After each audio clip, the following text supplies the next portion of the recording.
Anselme arabangamye hano arakubita ndamikinagira rwose guhondaguraho ni ihame twabaye ingoma y'abaporoso niba ingona arizo zizayobora abaturage rero ntabwo tubizi. Abo ni bamwe mu baturage bo mu kagari ka Bisizi umurenge wa Nyakiriba w'akarere ka Rubavu bavuga ko ngo bangikishijwe no gukubitwa n'ushinzwe umutekano muri aka kagari ka Bisizi bakunze kwita Anselme. Ibavuye ngo Anselme araje wari wasacaho nuwagombye kwihana arabireka ugombye kwihana ahita bireka abo ahita acaho. Umusaza pe rwose ni umusaza ndanabikwiye yakoraga neza ariko buno ari kugera mu baturage aho kugira ngo abakemure ibibazo byabo baganirize ng'umuyobozi akaza ari gukubita.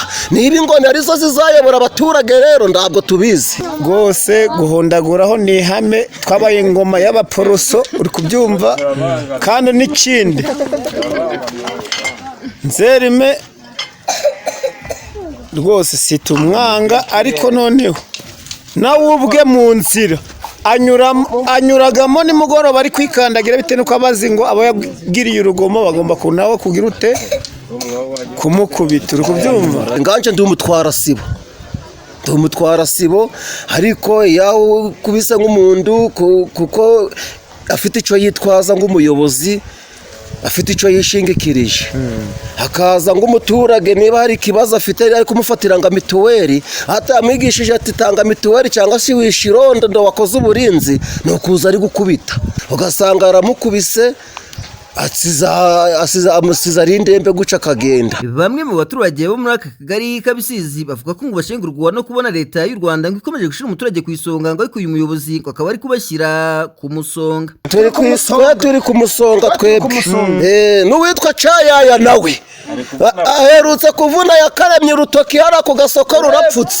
rurapfutse azagera no muri sehashika yanaruvunya ari kumwe na Cayaya baba ari kumwe na Nduza na Anselme Cayaya ashinzwe amakuru wa Cayaya ni ikihebe mu karere hari ntiwareba baratuzengereje. Ni bande babazengereje? Abo Cayaya Anselme ndabandi bayobozi dushinja ni Anselme iyo bamutabaye ngo hano havutse ikibazo cy'umutekano ndazaga ari guhuza abagiranye ikibazo ngo ngabaze ngahuze babana aho kaza ari gukubita uri kubyumva.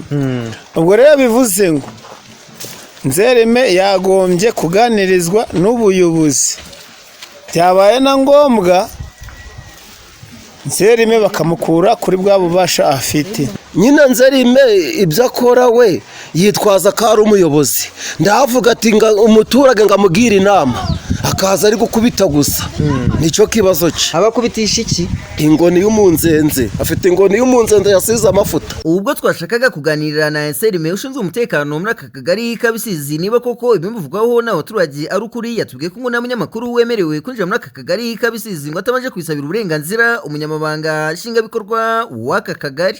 Kwinjira mu kagari utabisabye gitifu hano ukaza gusa akumva bari kuvuga bari kumutanga hari n'ibyo yavuga bitemewe urumva ugasanga bari kumuteranya n'ubuyobozi sibyo. Nose abanyamakuru bajemo hano bigenda barabisaba ntabwo urukundi kodinga nayo. Kuri iki kibazo tuganirira na Tuyishime Jean Bosco umunyamabanga nshingwabikorwa w'umurenge wa Nyakiriba yaduhakaniye ko ngo uyu muyobozi ngo atajya kubita aba baturage ngo dore ko nta muyobozi kubita abaturage mu murenge ngo abereye umuyobozi. Umuturage ugomba kuyobozwa inkoni umuturage ayobozwa itegeko kandi umuturage amategeko arasobanutse turayabasobanurira ndetse mu mikorere yabo bagakora bubahirije amategeko. Umuturage rero agomba kuyoborwa hakurikije amategeko akamenya uburenganzira bwe ariko akamenya n'inshingano ze. Ushobora guhura n'umuturage utubahirije inshingano ze akakubwira ngo waramuragije inkoni ariko ibyo ntabwo bishobora kubaho ahantu tuyoboye. Umuturage afite uburenganzira akagira n'inshingano agomba kubahiriza ibyo rero ntabwo byabaho baramubeshyera kuko nge ntabwo mbizi ahubwo tumufite nk'umuntu ukora neza. Nyamara nubwo umunyamabanga nshingwabikorwa w'umurenge wa Nyakiriba avuga ko uyu muyobozi ngo atajya kubita abaturage bo bahamya ko ngo ajya bakubita ndetse bikanashimangirwa na bamwe mu bayobozi bo mu nzego z'ibanze harimo bamutwara sibo ndetse n'abamudugudu. Ni ukuri kw'Imana ndahari uko umuharabika ndahari uko umubeshera kandi ngubwiye ko ndi umutwara sibo. Jacques Tuyishime iyi ni BTN TV mu karere ka Rubavu. Nsanga ikabutura umwana amaze yamuyimukuyemo umwana ndamubaza ati ese Gisele akakuyemo ikabutura bimeze gute, ati ni papayi. Ubwo umwana mpita mwenura ikanzu ndareba, kumara kumureba nsanga amasohora mwuzuye. BTN TV turi mu mudugudu wa Gatare, ni mu kagari ka Kimbaze mu murenge wa Munyiginya wo mu karere ka Rwamagana. Ku mugoroba w'ejo humvikanye inkuru y'umugabo witwa Tuyumvirimana Jean Baptiste uri mu kigero cy'imyaka 37 bikekwa ko yasambanyije umwana we w'umukobwa uri mu kigero cy'imyaka 3 nk'uko abaturage batuye muri kano gace bagiye kuba banenga no mugabo bikekwa ko yasambanyije no mwana. Byabaye ku isaha y'isa 3 umwana kugira amenye ko umugabo yamusambanyije, nageze mu rugo none nasize umwana mwambitse ikabutura, mu kugera mu rugo nsanga umwana duhumana ari kuva mu cyumba, nsanga ikabutura umwana amaze yamuyimukuyemo. Umwana ndamubaza ati ese Gisele akakuyemo ikabutura bimeze gute, ati ni papayi. Ubwo umwana mpita mwenura ikanzu ndareba, kumara kumureba nsanga amasohora mwuzuye. Bajije isatese ko umwana ari kuvuga ngo ni papayi, ati bimeze gute. Ubwo umwana arambwira ngo papayi ngo arambwiye ngo reka dukore ibintu ngo arangurira isambuza. Ubwo umwana nibwo nahise nitabaza abaturanyi, nitabaza umutekano barabimfasha. Hari n'umugabo hano haraguru ku nkoko, nahise nsanga hano ku muhanda amufasha amamagarira umutekano. Nta kundi kuntu nawe kubyakira nyine, nabonye nk'ibintu byabaye nk'ibintu binunguye, nahise nitabaza ubuyobozi, umwana turamugwanira agiye kumukarata. Ubwo rero mu kumugwanira abaturanyi baranabara, umwana se yamukarabye, umwana ndamwirukankana, nibwo nahise byegereza umutekano ahita ahamagara RIB, nibwo baje kumushikira. Byaratubabaje ko ni inkuru urebye yashebeje ababyeyi nkatwe, ko nta n'icyizere umubyeyi nubwo umudamu wawe yakugirira kuba gusigira umwana we, niba bibabaje shebeje igitsina gabo cyane. Twebwe ukuntu twamenye inkuru byari hagati ya saa 7 bishyira saa 8, kubera duturiye uno muhanda twakomeje kumva abakecuru bazamuka bavuga bati uyu muntu ntakwiye kuba akiri mu bantu, ariko ntitwamenye ibyo ari byo. None ndangije ndahaguruka njya hano munsi y'inzu, mbaza umumama wari uri mu muhanda nti ni ibiki, ati yewe, ati ni umugabo uri hepfo hano, ati bari kuvuga ko yafashe umwana we ku ngufu. Nibwo nahise mva hano kuko ndamanuka ngeraho nyirizina igikorwa icyaha cyabereye. Ngezeyo nsanga ko umugabo arahari n'uwo mwana we. Babimubaza bati koko wabikoze, ati nabikoze. Ati nabikoze rwose, ati ni satani yanteye, ati nabikoze. Umugabo arabyiyemerera. Ubwo nyine hahise haboneka n'ubutabazi, nyine RIB yahise iza nyine bahita bamujyana. Umwana nawe bahita bamuha ubufasha, bahita bamubwira akamujyana Rwamagana kuri Isange kumufatisha ibizamini. Ni umwana uri mu kigero cy'imyaka ingahe? Umwana nyine arivugira ko afite imyaka 4.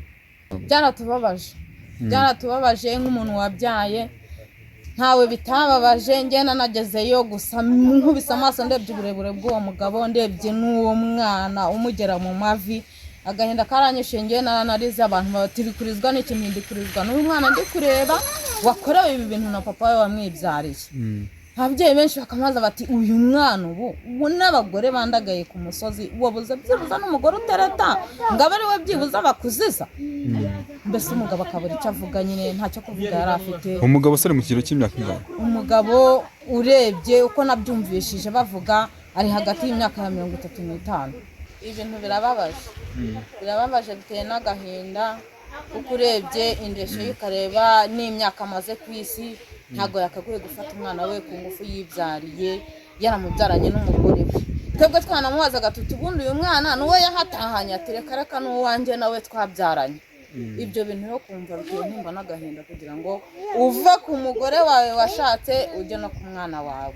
Ni ibintu bibabaje, icyo gikomera umwana bazakurana.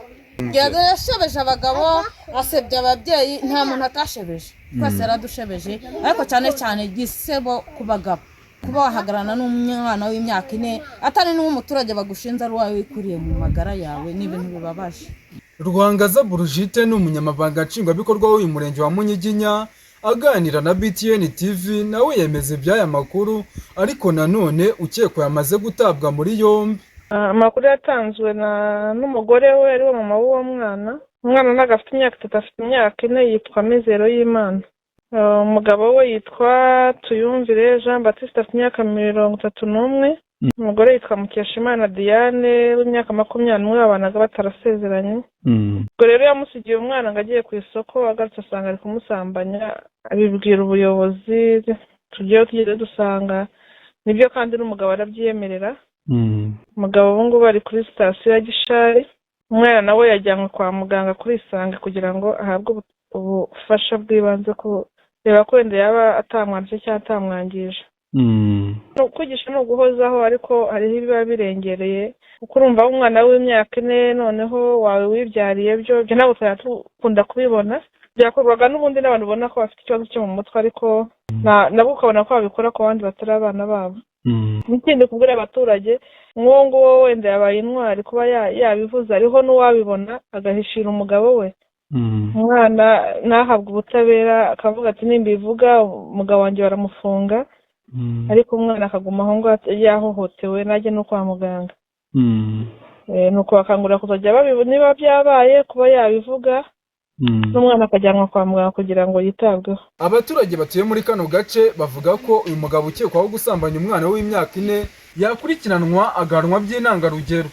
Ndimukama Jean d'Amour, iyi ni BTN TV Rwanda mu murenge wa Munyiginya mu karere ka Rwamagana mu ntara y'Iburasirazuba bw'u Rwanda.